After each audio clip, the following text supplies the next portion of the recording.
Hey best friend, and welcome back to Advice and Adventure. You have made it to episode 3 of basically dating a narcissist. The first episode, and I'll link it here, we talked about 15 characteristics of describing a narcissist. The second episode, we talked about the narcissist love cycle. This episode, we're going to talk about how to break up with a narcissist. And yes, it deserves its own video. Typically, I jot down like, okay, don't forget to talk about these things. But for this particular video, I have like actual notes. So if you see me looking down, I'm reading off my notes. Last night, I just sat down and I just wrote. Just so I don't forget. This is a very emotional topic for me. I just don't want to get emotional and start forgetting everything that I want to tell you guys. One of the most important things before we even start is to know when to break up. Know when you've had enough. Know when your significant other has crossed the line one too many lines, or crossed the line in a major way. But when you know when to break up and you know that you're done, make it up in your mind that you're done, and don't be moved. Don't go back and forth. Do not do that with a narcissist. When you're done, you have to be done, and no matter what anybody says, no matter what they say to you, you have to know that you're done. Okay? So number 1, understand that the breakup can go one of two ways from the beginning. The first way, this is the way you're kind of hoping for. The first way is that the narcissist is like, yeah, you're right, I'm done, you know, I'm over you anyway, or just okay. And literally it's that easy. If you're at the point where you're drained and you're tired and you don't want to do it anymore, you don't want to be in a relationship anymore, typically the narcissist is probably like over you anyway. And yeah, you're easier to throw away. Sorry to word it like that, but that's the truth. The second way is hard. The narcissist will make you fight for your freedom. And when I say freedom, I mean freedom. You would have to literally fight for it. So that's the first step. The second step, or number 2, write down why you want to break up. A list of grievances, if you will. What happened? How did it make you feel? If you really want to break up with a narcissist, or you're thinking about it, I would start like a journal, but not just a he did this, she did this journal. Just a keeping track of your day journal. And mention, you know, okay, so-and-so hurt my feelings when he did this. So-and-so did this today, and then I was gaslit, or then I was manipulated. And I'm aware of this, but you're gonna need to write those things down. And I say write them down because when you get ready to go actually break up, you're gonna need those things to refer back to. And when you present it to your significant other, don't just make it an attack, okay? Because if you attack, they will attack back. And also, when you have a list, be prepared for them to throw the list back at you. Well, how are we gonna be successful when you're keeping a list of things I do wrong? Or you're only focusing on the bad. Did you put any good things on that list? And that's why I said, when you keep a journal, you keep a list of good and bad. But when you are breaking up, you're focusing on the bad. If you focus on the good, you're not going anywhere. You're not. Remember in the last video, I told you, it's not about the number of good things versus bad things. It's about the way those good things and bad things weigh on your heart, the weight of it. So your significant other can easily say, well, I did 100 good things and you're only concentrating on this one bad thing, but that one bad thing weighed on my heart and tugged on my heart in a way that those 100 good things did not matter to me anymore. This is, yeah, you got it. I just felt somebody like, oh my gosh, oh my goodness, she's speaking to me. Yeah, I felt it. Even through a camera, I felt it.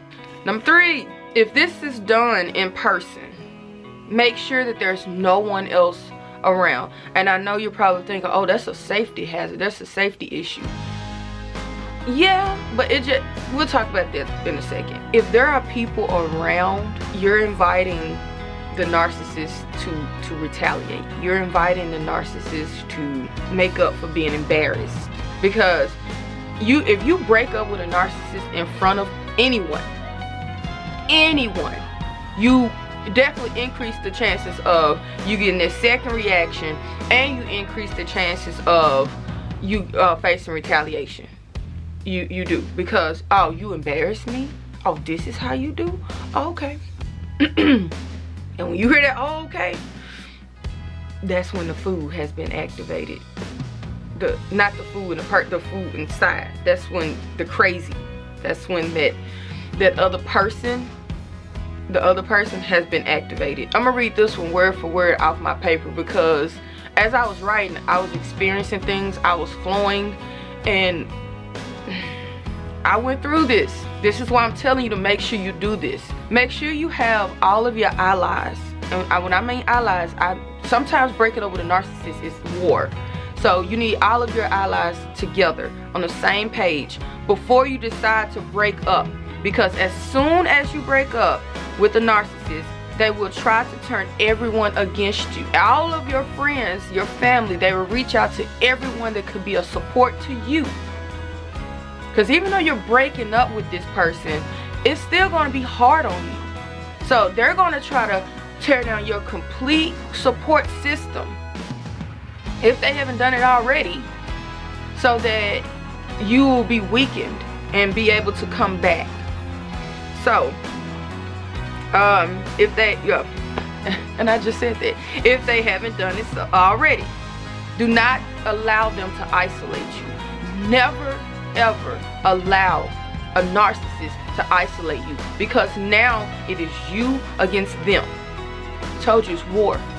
You against them. Number 4, this is kind of something I talked about early in the video. Stay firm in your request to break up. Do not be moved. Do not.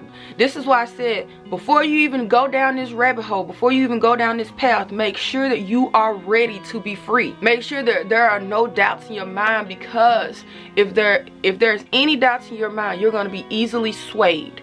Then when you actually get to that point of breaking up, oh, it's going to be 3-4 times harder to actually do. Number 5, get rid of anything that reminds you of the good times. Any pictures, teddy bears, flowers, clothing, anything that reminds you of the relationship, whether it's good or bad. Because bad things, you don't want that negative energy in your space. If you guys live together, who's keeping the apartment? Who's keeping the house? Who's moving out? Do you have somewhere to live in case this person says, no, I'm not going anywhere? You have to think about all of these things before you go down this path. So make sure that you know, okay, well, I'm going to stay with my mama until we can figure this out. You know, who's going to get what, or I have enough money put up to get an apartment, or, you know, anything. What I do not suggest, and this is just me, do not move in. If you are dating females, do not move in with another female. I don't care if it's your very best friend, don't do it. If you are dating males, do not move in with another male. It doesn't matter the relationship there. Unless they're related to you, it does not matter the relationship there, because the narcissist will look at the situation and say, I knew it. If it's your best friend, I knew you were messing with him. I knew you were messing with her. Just don't do it. Go to mama, go to sibling's house, go to a cousin house, auntie house. If you don't have the means to get on your own, please move in with somebody that's related to you. And I would go as far as some narcissists, don't even move in with somebody else. If you're heterosexual, don't move in with somebody with the same gender, because now you're gonna get accused of being homosexual. Like they're going to lash out. If we're in the second step of the first 2 that we talked about, they're going to lash out, and they're going to figure out any way to make you a villain, in every way to make you a villain. So watch out for that. Number 6, have an exit plan, emotionally and mentally. We talked about a physical exit plan. You need an emotional and a physical exit plan. Like, how do you plan on detaching? What do you plan on doing? Are you going to therapy? I suggest you go to therapy. I suggest you find a hobby, something that reminds you nothing of this person. Anything that you guys did together, I would stay away from that for a while. You know, because let's say you guys went camping together or whatever, and you go camping and you remember that time he or she burnt her tongue on a marshmallow, or, you know, just anything that will force you to reminisce about the relationship. Don't do it. Just stay away from it a while. You need that physical exit plan, you need that mental exit plan, and you need to make sure you stick to it. It's one thing to put it on paper, but it's a whole nother thing to actually live by your plan. Number 7, remember that narcissists do not have true emotion. That cry that you might feel, that anger that you might get, it's all because they're losing their property. And what I mean by property is most narcissists view their significant other as belonging to them. That's my girlfriend, that's my boyfriend, that's mine. Most narcissists will view you as something they own, something that's theirs. So imagine losing your favorite pair of shoes. Where my gym shoes at? I mean, you still just put them on your feet, right? They're still just shoes. But you get upset when you lose them. That's how a narcissist feels. Number 8, watch out during this whole process. Watch out for signs of abuse or potential abuse, okay? Because if you're already being abused, turn this video off, and go to the police station, go get a restraining order. If you're already being abused, this video is too late. You need to take other steps. Watch out for those signs of abuse. Those signs of abuse include threats, escalated anger, expressions. That's the biggest thing to watch out for. Do not take any expressions lightly, because they could very well mean it. Things, you know, the most common expressions, if I can't have you, no one can. Don't take that lightly. One of the biggest ones I heard was, I'm gonna make sure you're miserable. Things like that means you're in for a fight. You're going to have to fight. If you're hearing expressions like that, like, you're going to have to fight. Number 9. Number 9 is something I faced. Stalking. You can be stalked. Stalking will probably get a video of its own. To this day, I still constantly check out my rearview mirror. I'm still hyper aware of my surroundings. Like, because you just never know. You never feel safe. You never feel like alone. You always feel watched when you've been stalked and you know you've been stalked. So just know that this person might pop up wherever you are. When you lose your possession and you start looking everywhere for your possession. But typically a possession, like my remote, right? My remote. Like, typically my possession doesn't have legs to walk around, but people do. So imagine you know where your possession is, but your possession keeps moving. That's a stalker's mentality. What are you doing? Who are you with? I'm going to be there, but I'm not going to tell you I'm there. Just look out for that.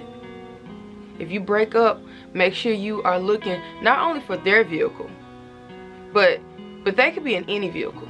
Like, I was stalked a few times, but and they were never in their vehicle. So look out for friends' vehicles, family members' vehicles, anything. And I know it's a lot, but just make sure you are hyper aware of what's going on. And number 10 is all about you, okay? Because at the end of the day, this is something you have to do. So I'm gonna read this directly from the paper because I don't want to skip any and I don't want to miss any. The first thing, watch your emotions. Show no weaknesses. The minute you start crying or the minute you get upset, that incites something in the narcissist. That gives them power because they know they still have you. Stay as numb as you possibly can. Show no emotions. No anger, no sadness. You have to be neutral. Okay? Number 2, watch your tone. No spikes up, no spikes down. Spikes down mean you're getting sad, you're getting depressed. Spike up mean you're getting angry. Stay neutral. Stick to your decision. And see, this is the biggest thing, because a narcissist can and will, in their relationship cycle, they will come back with some stuff to make you think, well, I was there when you were in the hospital. I was there when you were hurt. I was there when you were down bad. Stick to your decision. Because if all those things outweigh the bad, then no. Thank you for being there. Thank them. I appreciate you for being there. But this is the reason why I can't be with you. Stick to the facts. Do not be disarmed. And what I said, when I mean disarmed, is losing your bearings. You're showing emotion. You're getting overly excited. You're getting overly dramatic. Because they will do everything in their power to tug at every emotion that they know they have access to. Watch your expectations. So when you go into this, I would say expect everything and nothing all at the same time. Like literally, expect everything and nothing. I wouldn't, because you never know. You never know. You think you know a person, but remember, you're in a relationship with someone whose gift is to be someone else. So you never know who you're truly dealing with. And the last one, and I've said this before, do not argue. Do not. If they say something, I'm sorry you feel that way. Stay calm. Okay? So, hopefully these 10 things helped you. Hopefully you guys are able to get out of these relationships and you're able to claim your freedom back. Guys, I really hope this helps you. My next video, I'm not sure which direction I'm going in my next video, but don't forget to subscribe. Don't forget to hit that like button and comment your stories. I'm still waiting on stories. I want to know, and I want other people to know that you are not alone. There's a whole community of people that have been with narcissists and survived it. So, till the next video, bye guys.